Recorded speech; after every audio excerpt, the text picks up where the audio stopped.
Le Kwango, une province immense, belle et fertile, mais trop souvent oubliée. Pendant que d'autres régions se développent, le Kwango attend encore son heure.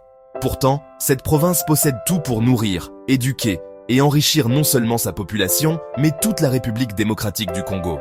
Aujourd'hui, posons-nous une question. Comment le Kwango peut-il contribuer au bien-être de son peuple et au développement du pays tout entier ? Le Kwango, c'est plus de 80 000 km² de terres fertiles, des rivières poissonneuses, des collines verdoyantes et une jeunesse dynamique. Ici, la nature offre tout, des terres pour nourrir la nation, de l'eau pour irriguer et produire de l'électricité, et des ressources minières encore inexploitées.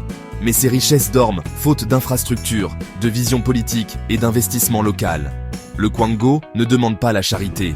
Il demande des routes, de l'électricité, des écoles et un État présent pour encadrer sa relance. Le Kwango ne demande pas la charité.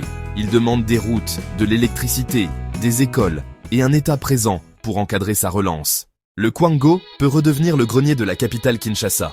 Il suffit de moderniser l'agriculture, créer des coopératives locales, soutenir les femmes rurales qui sont le cœur de la production, introduire les machines agricoles adaptées, construire des routes de desserte agricole pour relier les villages aux marchés.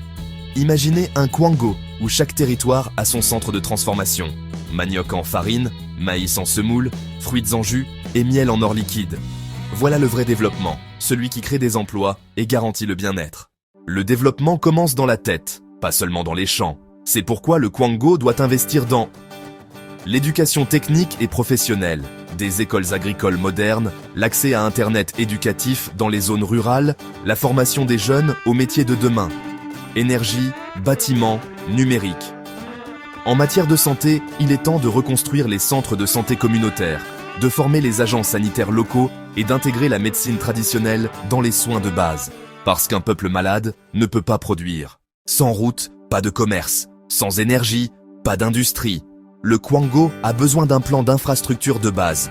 Des routes asphaltées reliant Kenge, Popokabaka, Feshi et Kahemba. Des mini-centrales solaires dans chaque groupement. Des forages d'eau potable pour chaque communauté. Ces investissements créeront des emplois, réduiront les maladies et permettront aux entrepreneurs locaux de produire et vendre. La jeunesse du Kwango ne manque pas de talent, mais de moyens. Il faut créer un fonds provincial d'appui à l'entrepreneuriat pour financer les petits projets. Quant à la diaspora du Kwango, elle doit passer du discours à l'action. Investir dans des projets agricoles, financer des bourses d'études, soutenir les associations locales. Le développement du Kwango, c'est d'abord l'affaire des Kwangolais eux-mêmes. Pour réussir, il faut une gouvernance locale responsable. Les autorités provinciales doivent rendre des comptes et travailler main dans la main avec la population. La transparence, la planification et la lutte contre la corruption doivent devenir les piliers du Kwango nouveau. Le peuple veut des résultats, pas des promesses. Si le Kwango décolle, c'est toute la RDC qui en bénéficiera. Une province autosuffisante en nourriture et en énergie peut réduire les importations alimentaires, fournir des produits agricoles aux grandes villes, participer activement à la croissance du PIB national.